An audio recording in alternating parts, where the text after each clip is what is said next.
Es muy importante conocer la función de los sistemas operativos en todos nuestros aparatos electrónicos inteligentes. Además de saber utilizarlos de forma correcta, podemos cuidar tanto el software y el hardware de nuestros dispositivos. Buen día, mi nombre es Carlos Alejandro Ramírez Bravo y es un placer para mí compartir contigo este interesante tema. Por favor, no olvides tener a la mano tu libreta y bolígrafo para que puedas tomar nota de las ideas principales de este interesante tema. Quiero empezar haciéndote la siguiente pregunta. ¿Sabes qué es un sistema operativo? Si no, no te preocupes, veamos la definición. Como podemos observar, un sistema operativo es un conjunto de programas especialmente hecho para ejecutar varias tareas.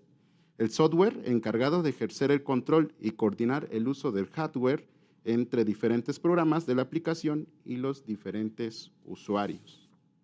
En la siguiente imagen vamos a observar que un sistema operativo nos ofrece una distribución ordenada y controlada de los procesos, de las memorias y dispositivos de entrada y de salida entre diversos programas que compiten entre ellos.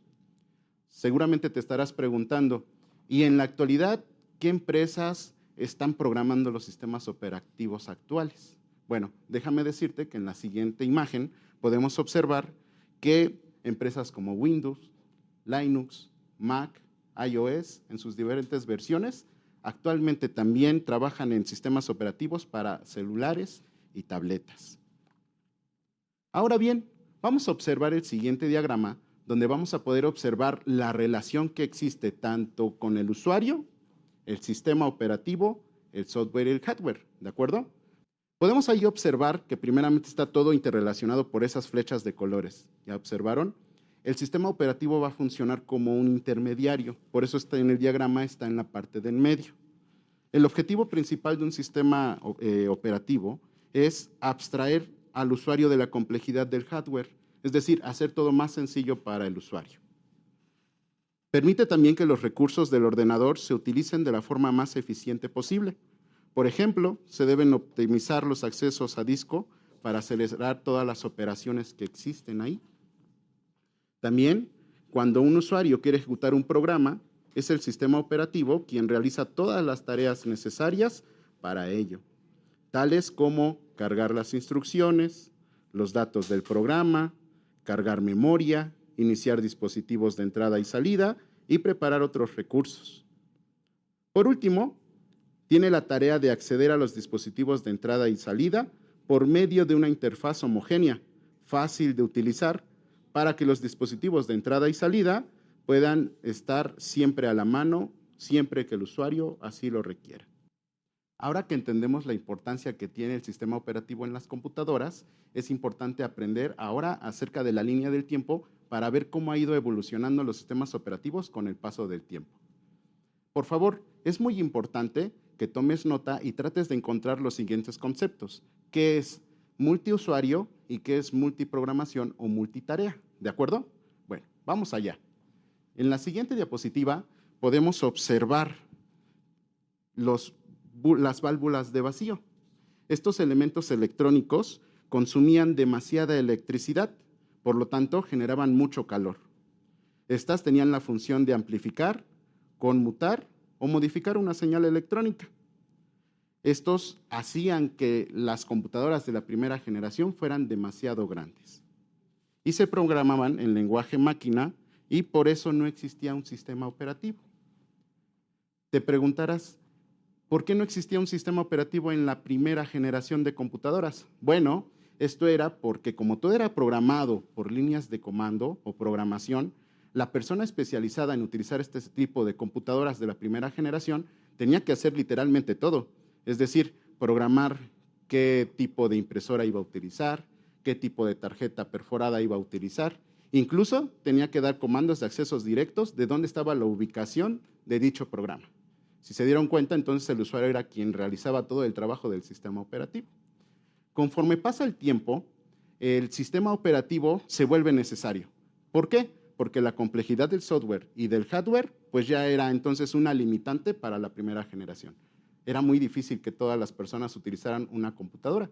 Por eso en la primera generación las computadoras no eran personales. En la segunda generación observamos unos elementos electrónicos llamados transistores.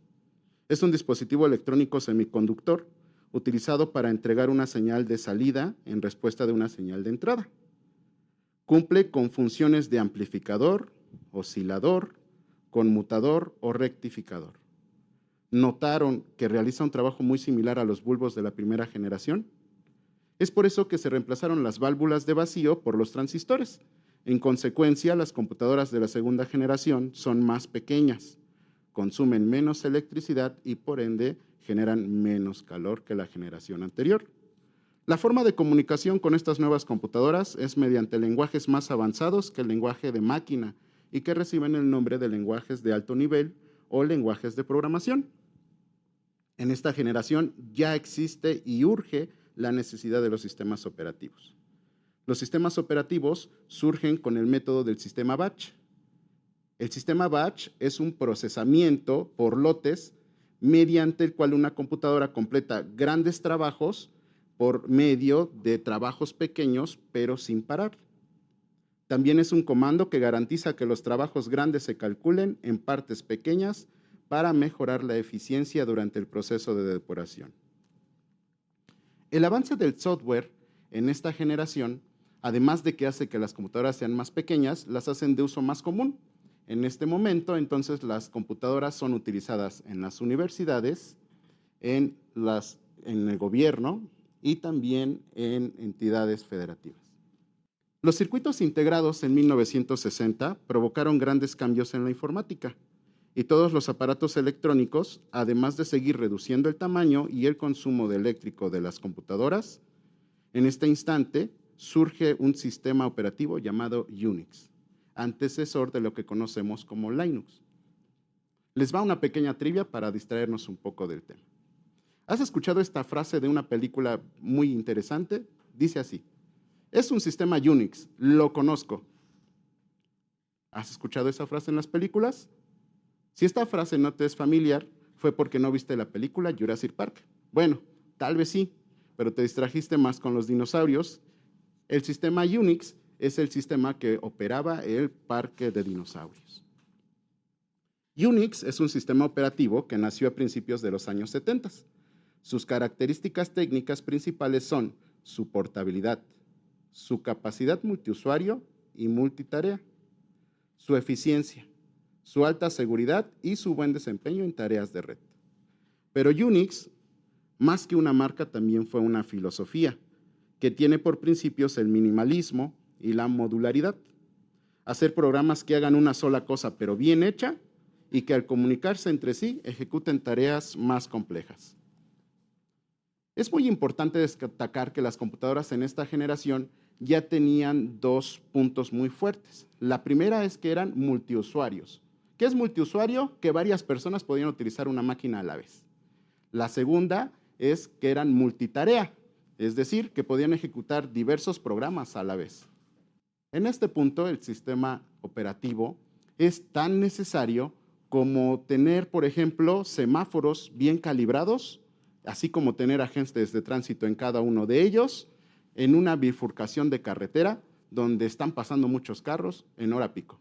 Es decir, el sistema operativo tiene que controlar y ordenar ¿qué? Procesos de memoria, programas que están peleando entre sí para poder ejecutarse. Sin el sistema operativo, todo esto sería un caos. En 1966 surgen los ordenadores multiprocesador. Esto deriva un problema, ya que el hecho de que dos programas puedan ejecutarse simultáneamente pueden interferir entre sí. A partir de este momento, los sistemas operativos como el Atlas Supervisor, iOS 360, Multics son pioneros en esta carrera de adaptabilidad a los nuevos procesos y exigencias que la informática necesitaba. A partir de estas fechas, los sistemas operativos de diversas marcas y empresas han estado compitiendo para liderar el mercado informático, mejorando con el tiempo en la interfaz y uso eficiente de los recursos de cada computador. Ahora bien, como ya vimos, es importante ver cómo la evolución de las computadoras ha hecho que los sistemas operativos tengan que modificarse y adaptarse a la actualidad. Bien, ahora, Es importante también observar las características, las ventajas y las desventajas de los siguientes sistemas operativos. ¿Cuáles son? Seguramente has escuchado de ellos. Windows, Linux y Mac. Veamos en la siguiente imagen la primera. Windows es el nombre de la familia de distribuciones de software para PC, servidores, sistemas empotrados y antiguamente también hacían teléfonos inteligentes, desarrollados y vendidos por Microsoft y disponibles para múltiples arquitecturas. Las ventajas que tiene Windows como sistema operativo son la instalación sencilla, es multitarea y multiusuario, brinda la posibilidad de asignar diferentes permisos a los usuarios y también permite cambiar periódicamente las contraseñas. El sistema está protegido del acceso ilegal. Trabaja con impresoras de estaciones remotas. Muestra estadísticas de errores de sistema y permite realizar diferentes tipos de auditorías. Sin embargo, también tiene desventajas. Tiene ciertas limitaciones por la memoria RAM. Un ejemplo, en la versión XP requiere como mínimo 128 megabytes en RAM y un procesador Pentium de 233 MHz o superior para su funcionamiento. Y no todos en ese entonces contaban con un procesador de ese estilo. El usuario no puede limitar la cantidad de espacio en el disco duro. Tampoco soporta archivos NFS, no ofrece el bloqueo de intrusos y no soporta la ejecución de algunas aplicaciones para el sistema 2. Observemos otro sistema operativo. El sistema Linux es un sistema operativo tipo Unix compuesto por software libre y de código abierto. Linux surge de las contribuciones de varios proyectos de software, entre los cuales destacan GNU y kernel.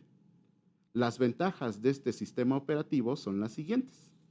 La posibilidad de manipular el código fuente es una de ellas y es la que más fuerte tiene. Es más económico porque muchos de los sistemas basados en Linux son gratuitos. Los requerimientos de Linux, al poder funcionar exclusivamente en modo texto, sin la necesidad de cargar un entorno gráfico, puede ejecutarse en cualquier máquina a partir de un procesador i386, que es algo muy básico. También, tristemente, tiene desventajas. Es menos intuitivo porque Windows es muy cómodo para los usuarios comunes, es decir, no son expertos programadores. De todas maneras, algunas distribuciones de Linux ya están trabajando en este aspecto y lo han estado mejorando. Menos controladores para periféricos. También podemos observar que no se pueden ejecutar programas de Windows. Como ya habíamos platicado, la gran mayoría de los programas están escritos para Windows. Además, la mayoría de aplicaciones se encuentran solo en inglés. Hablando del soporte, muchas de las distribuciones de Linux no tienen una empresa que los respalde. ¿Por qué? Porque son programados por personas que no tienen una empresa, sino que pueden considerarse también como aficionados. El último sistema operativo que observaremos es el sistema Mac iOS. Es el nombre del sistema operativo creado por Apple para su línea de computadoras Macintosh. Las ventajas que tienen se pueden ver claramente en esta imagen, que tiene la mejor interfaz gráfica del mercado, es ideal para el diseño gráfico y es muy estable, pero también tiene sus desventajas. Es costoso, aunque viene incluido ya con la máquina. Existe poco software para este sistema operativo y es más complicado encontrar gente que la pueda arreglar en caso de fallas. Después de analizar las características, ventajas y desventajas de estos tres sistemas operativos, te invito, por favor, a que realices la siguiente tabla para que podamos observar y también analizar por medio de los puntos vistos anteriormente cuáles serían las mejores opciones para elegir un sistema operativo. Te muestro la tabla que te pido, por favor, que dibujes en tu libreta. En las columnas, te pido, por favor, que coloques el sistema operativo Windows. En la siguiente columna, Linux. En la siguiente columna, Mac. En las filas, te pido que coloques la compatibilidad, la seguridad, si este sistema operativo es multitarea, y por último, la estabilidad que ofrece en el caso de ejecutar diversas tareas. Bien, te espero. Para esto tienes 5 minutos. Ahora bien, te voy a mostrar cómo quedó mi tabla, donde yo te comparto mis puntos de vista. En el caso de Windows, lo califiqué como que tiene compatibilidad y es multiusuario. Pudimos observar que una de las desventajas era la seguridad y la estabilidad multitarea. En el caso de Linux, tiene 3 puntos a favor. La seguridad, es multiusuario y también tiene estabilidad multitarea. Tristemente tiene poca compatibilidad con otros sistemas operativos. Y por último, el sistema Mac, que tiene 2 puntos buenos, que es el multiusuario y el multitarea. Para finalizar, jóvenes, les quiero hacer la siguiente pregunta. ¿Creen que es absoluta la respuesta de la selección de un sistema operativo para instalarla en una PC? ¿Tú qué opinas? Como conclusión, podemos observar que cada sistema operativo nos ofrece ventajas y desventajas, pero es el usuario quien define las prioridades al final, porque él es el que va a saber si es para diseño gráfico, si va a servir como para un ordenador para una empresa, o si va a servir para crear software, o incluso nada más para uso doméstico. Cada sistema operativo, también desde su origen hasta hoy en día, han sido objeto de grandes modificaciones, con el propósito de mejorar la calidad de estos y actualizarlos con nuevas funciones y herramientas para que se adapten al futuro de la humanidad. No olvides que los sistemas operativos están evolucionando conforme pasa el tiempo. ¿Por qué? Porque se tienen que adaptar al nuevo hardware y al software de las nuevas épocas. Fue un placer para mí acompañarte en este tema y nos vemos pronto. Un saludo a la distancia.